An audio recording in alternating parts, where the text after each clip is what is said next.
தமிழக சட்டமன்ற தேர்தல் நெருங்கிட்டதால இனிமே அரசியல் கட்சிகள் அதிரடி திட்டங்களை எதிர்கொள்ள வேண்டிய காலகட்டம் தொடங்கி இருக்கு.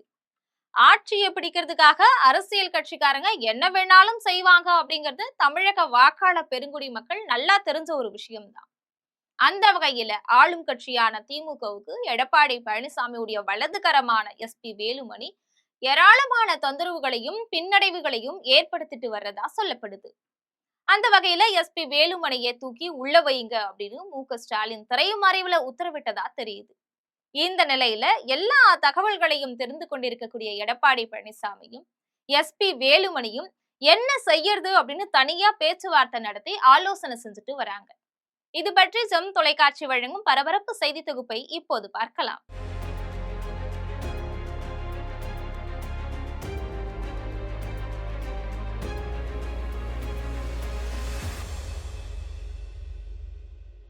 அதிமுகவை பொறுத்த வரைக்கும் எடப்பாடி பழனிசாமிக்கு வலதுகரமாகவும் அவருக்கு நல்ல ஆலோசனைகள் வழங்கக்கூடிய பொறுப்புலையும் முன்னாள் அமைச்சர் எஸ்பி வேலுமணி இருக்கிறார். தற்போதைய சூழ்நிலையில எஸ்பி வேலுமணி ஆலோசனையின்படி பேர்ல தான் எடப்பாடி பழனிசாமி ஏராளமான முடிவுகளை எடுக்கிறார் அப்படிங்கிறதுதான் திரைமறைவு செய்தி. கடந்த 2011ஆம் ஆண்டுல இருந்து 2021ஆம் ஆண்டு வரைக்கும் அதிமுக ஆட்சியில நிறைய முக்கிய துறைகளின் அமைச்சராக பவனி வந்தவர் தான் எஸ்பி வேலுமணி. முன்னாள் முதலமைச்சர் ஜெயலலிதாவுடைய ஆட்சி காலத்துல எஸ்பி வேலுமணி மிகப்பெரிய ஆட்சி அதிகாரத்துல இருந்துட்டு வந்தார். எஸ்பி வேலுமணி இப்போ அதிமுக கட்சியில எடப்பாடி பழனிசாமிக்கு அடுத்து 2ஆம் கட்ட தலைவரா பார்க்கப்படுறாரு.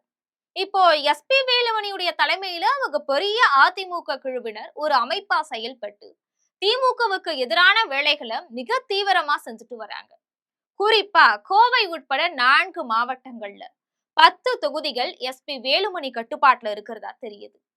இப்போ திமுகவை பொறுத்த வரைக்கும் கோவை மண்டலத்துல ஒட்டுமொத்த தொகுதிகளையும் கைப்பற்றணும் அப்படிங்கிற நோக்கத்துலதான் செந்தில் பாலாஜி தலைமையிலான மிகப்பெரிய குழு அமைக்கப்பட்டு அவங்களும் இரவும் பகலும் இப்பவே வேலை பார்த்துட்டு வராங்க.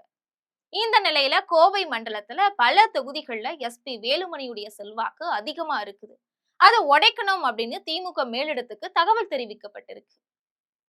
அந்த வகையில எஸ்பி வேலுமணியுடைய ஒட்டுமொத்த அரசியல் வாழ்க்கையும் முடிவுக்கு கொண்டு வரக்கூடிய வகையில திமுக மேலிடம் அதிரடியா களத்துல இறங்கி இருக்கிறதா சொல்றாங்க. எஸ்பி வேலுமணியை பொறுத்த வரைக்கும் அவர் அமைச்சராக இருந்த காலகட்டத்துல நிறைய ஊழல் வழக்குகள் நிலுவையில இருக்கு.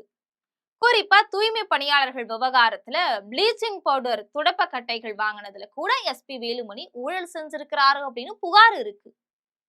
இதுக்கிடையில ஸ்மார்ட் சிட்டி முறையீடுகளை விசாரிக்க ஓய்வு பெற்ற IAS அதிகாரி டேவிதார் தலைமையில விசாரணை குழு அமைக்கப்பட்டு அந்த வேலைகளும் நடந்துட்டு வருது. இது மட்டும் இல்லாம தமிழகம் முழுவதும் தெரு விளக்குகள் மாத்தினதுல முறைகேடுகள் நடந்திருக்கிறதாகவும் வழக்குகள் இருக்கு. இது தொடர்பா அவருடைய வீடுகள்ல வருமான வரித்துறையினர் அதிரடியா ரைடு நடத்தியும் இருக்கிறாங்க அப்படிங்கிறது குறிப்பிடத்தகுந்த ஒரு விஷயம். தமிழ்நாட்டுல சுமார் 8 லட்சம் LED பல்புகள் பொருத்தும் திட்டத்துக்கு 1000 கோடி ரூபாய்க்கு மேல நிதி ஒதுக்கப்பட்டதாகவும் அதன் மூலமா 900 ரூபாய் மதிப்புள்ள ஒரு LED பல்பை 6000 ரூபாய் கொடுத்து வாங்கியதாக பில் போடப்பட்டதாகவும் சுட்டிக்காட்டப்பட்டிருக்கு. இது தொடர்பா லஞ்ச ஒழிப்புத்துறை எஸ்பி வேலுமணி மேல புகார் பதிவு செஞ்சிருக்கு. இதுக்கிடையில ஊழல் புகார்கள்ல சிக்கின இன்னொருத்தர் முக்கியமான நபரா பார்க்கப்படுறாரு. அவரு என்ஜினியர் சந்திரசேகர் அப்படிங்கிறவர் தான். இவர்தான் எஸ்பி வேலுமணிக்கு வலதுகரமா இருந்து எல்லா ஊழல் வேலைகளையும் திரைமறைவுல செஞ்சார் அப்படிங்கிறது குற்றச்சாட்டு. இதுக்கிடையில அவரு திடீர்னு எஸ்பி வேலுமணியோட சண்டை போட்டு கட்சியை விட்டு விலகிட்டாரு. ஆனாலும் எஸ்பி வேலுமணி அதிர்ச்சி அடையாம பாரதிய ஜனதா கட்சி மேலிடத்தோடு தொடர்பு கொண்டு தன்னை வலுப்படுத்திக்கிட்டாரு. இன்ஜினியர் சந்திரசேகரரை அப்ரூவரா மாற்றி வேலுமணியுடைய மொத்த அரசியல் வாழ்வையும் காலி செய்யறதுக்கு திமுக தரப்புல திட்டங்கள் தீட்டப்பட்டுச்சு. ஆனா அது எல்லாமே தோல்வியில தான் முடிஞ்சது. இந்த நிலையில பொறியாளர் இன்ஜினியர் எஸ்பி வேலுமணி சமாதானப்படுத்தி மறுபடியும் அவரை திமுகவுல மறுபடியும் இணை வச்சுட்டார். இப்போ எஸ்பி வேலுமணி தொடர்பான எல்லா தரப்பு வழக்கிலும் தூசி தட்டப்பட்டு உடனடியா இது தொடர்பா மறுபடியும் புகார் எழுப்பப்படுவதற்கு திமுக தரப்புல மிகப்பெரிய திட்டங்கள் ஏற்படுத்தப்பட்டிருக்கு. அந்த வகையில இன்ஜினியர் சந்திரசேகரரை மறுபடியும் தங்கள் பக்கம் இழுப்பதற்கான திரைமறைவு வேலைகளை திமுக தரப்பு மேற்கொண்டிருக்கு. இப்போ எடப்பாடி பழனிசாமிக்கு வலதுகரமா இருக்கக்கூடிய எஸ்பி வேலுமணியை தூக்கி சிறையில அடைச்சிட்டா எடப்பாடி பழனிசாமி செயல்பட முடியாத நிலைமைக்கு ஆளாவார். அப்படிங்கிறது மட்டும் இல்லாம கோவை மண்டலத்துல வேற யாருமே கையாள முடியாது அப்படிங்கிற சூழ்நிலையும் உருவாகும்.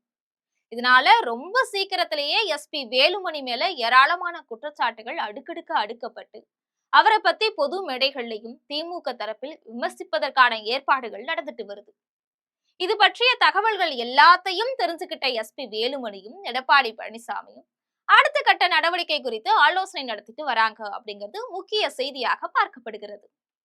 இது போன்ற அரசியல் பின்னணி செய்திகளை தெரிந்து கொள்ள ஜெம் தொலைக்காட்சியுடன் எப்பொழுதும் தொடர்பில் இருங்கள். நன்றி, வணக்கம்.